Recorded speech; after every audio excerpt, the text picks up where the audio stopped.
Goeiemôre, good morning. Hartlike goeiemôre en ons weet sommer dat jy heerlik geslaap het. Jy's uitgerus en gereed om hierdie dag met beide hande aan te gryp. Ja, jy het ons mos nou onlangs vertel van die slim horlosie. So ek het nou juist vir jou gevra, hoeveel ure se slaap het jy in? Hierdie horlosie van my is nie nog een van daai ouetjies wat maar net so, hy moet maar voel hoe voel ek.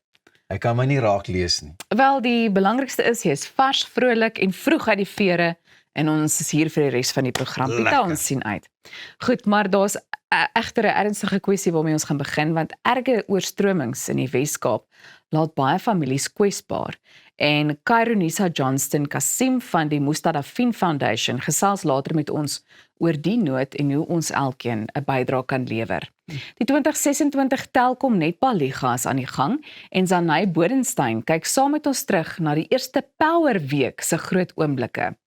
Ons gesels ook oor die geestesgesondheid van ons jeug met die Outcast Foundation se Alzandri Scott en Isak Davel en Ampie kuier later by ons met sy huldeblyk aan die Kalahari.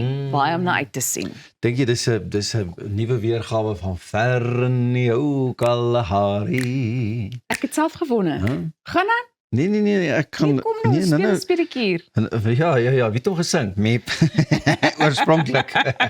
Hoor hierso en van die ernstiger sake en goeders. Daar staan 'n video wat harte wêreldwyd smelt.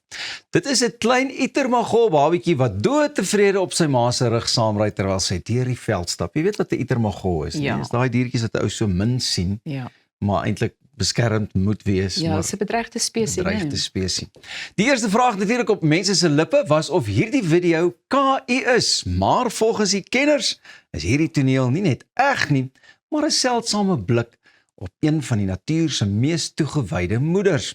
Die Pangolin Crisis Fund bevestig dat Itermagol ma's van die mees sorgsame versorgers in die diereryk is.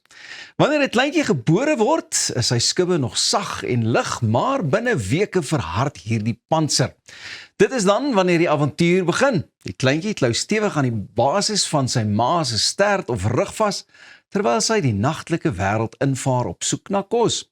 Hierdie ryloop is egter meer as net gerief. Dit is 'n klaskamer waar die kleintjie leer hoe om mure en termiete op te spoor. Hoewel hierdie diere blykbaar reeds 80 miljoen jaar lank op aarde oorleef, staar hulle vandag die grootste stryd in die gesig. As die wêreld se mees gesmokkelde soogdier, word hulle voortbestaan ernstig deur stropery bedreig. Bewaringsgroepe pleit dat ons meer moet doen om te verseker dat hierdie unieke wonders nie vir altyd van die aardbol verdwyn nie. Itermagol, so pragtige oulike dingetjies eintlik. Dit is oulik. En weer eens is die kwessie nou hier ter sprake van KI. Jy weet, Dadelik dink ou daaraan. want dit raak al hoe moeiliker om te kan bepaal of iets eg is al dan nie. En ek dink KI word ook al hoe slimmer om dit al hoe fyner te kan maak en so te kan doen dat dit regtig so na en eg lyk.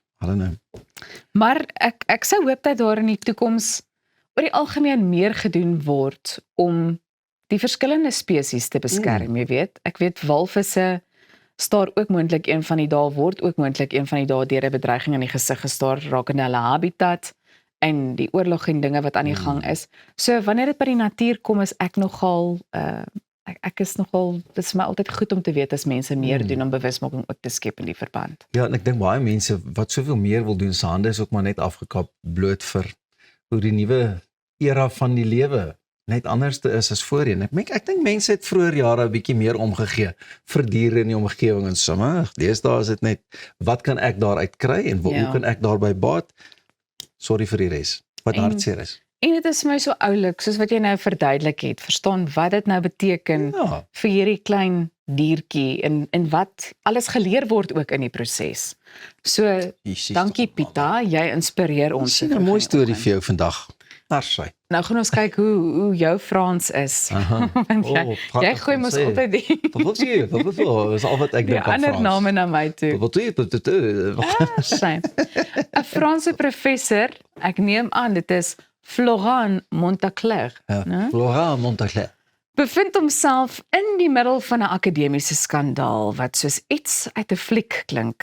Hy word tans ondersoek nadat hy glo 'n fiktiewe toekenning in die lewe geroep het. net sodat hy dit self kon wen. Kan net nou oor vertel. In 2016 het hy die sogenaamde goue medalje vir filologie tydens 'n glansgeleentheid in Parys ontvang. Nou die seremonie was die toppunt van deftigheid met bekende politici en akademici in die gehoor en die prys is selfs deur 'n voormalige minister oorhandig. Nou alles het so 'n bietjie, ek wil amper al sê ontrafel uitgerafel, want daar het toe nou iets gebeur. Jy weet, hulle het toe nou uitgevind. Soos dit nou soos maar gaan as jy ietsie skelm wil doen. Pieter, ek kan nie vir jou sê nie, dit is vir my net hoe jy dink jy het nou alles gehoor, nê?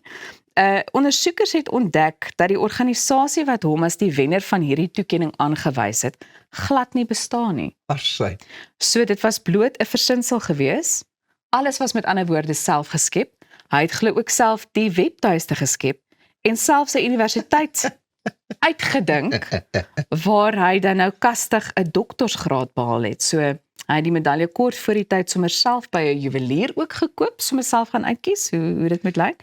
En hoewel die professor beweer dat hy bloot 'n nuwe akademiese tradisie wou vestig, kyk die Franse owerhede nou of hierdie 'n valse eerbewys sy loopbaan onregmatig bevoordeel het. Wat het die man gedink? Het hy nou gedink die ouens gaan nie navorsing doen om te kyk waar hierdie vandaan kom en hoe dit vandaan kom en so aan nie? Ek dink dit is vir my baie sleg om te dink dat mense in daai posisies, ek bedoel dis 'n professor, jy weet, en 'n mens gesels hier van akademici. Ja, nee. So dit is net vir my, ek weet nie, dit is vir my altyd sleg om hierdie soort van stories te lees. Wat is filologie? Filologie. Hoe is dit filologie? Ja, ons gaan vir jou na die tyd 'n bietjie ondersoek instel. Ja, ek weet nou al wat filosofie is. Ja? Filologie. Seker maar iets wat logies verstaan moet word, maar duidelik nie vir my so vroeg in die oggend nie. Maar ek dink dit is my nogal interessant en ek dink dit maak tog sin. Dis steeds al hoe makliker om 'n organisasie of 'n webtuiste of so te gaan skep wat baie geloofwaardig oorkom, jy weet. So dit maak dit net verskriklik maklik en ek dink Ekskuus ek chip nou in, maar het ons nie al plaaslik ook mense gehad wat hulle CV so geloud het met allerlei goede en dan die mense ook nou na die tyd maar gesê, want dan het dit nou een keer gebeur in 'n onderhoud of iets wat die persoon glad nie die antwoorde kon gee nie, of dit was so onsamehangend dat mense gesê, maar wag 'n bietjie, laat ons kyk waar gebeur dit. Maar is inderdaad so, ek meen ek het nou vroeër gesê dit klink soos iets uit 'n fliek. Dit is gewoonlik iets wat 'n mens in films sien, hè? Net so, filologie. Maar ek sal nie so 'n kans waag nie. Seker iets met tale of iets te doen. Ons sal weldra laat jy vir my vertel, hoor. Maar vereers jou gesondheid verdien kwaliteit wat jy kan vertrou. Met Gulf Drug Company kry jy bekostigbare noodsaaklike medisyne vir die hele gesin. Van pynverligting tot vitamiene en meer. Gulf Drug Company fokus op hoë kwaliteit en internasionale standaarde, sodat jy met gemoedsrus kan kies. Besoek gulfdrug.co.za vandag om meer van pynblok te ontdek en neem jy beheer van jou gesondheid. Gulf Drug Company, kwaliteitsorg elke dag. Bly ook ingeskakel vir nog kwaliteit geselsies en onderhoude, alles net hier by Goeiemôre, Good Morning. Ek gaan so lank uitvind wat is filologie. Okay, ek's nou terug.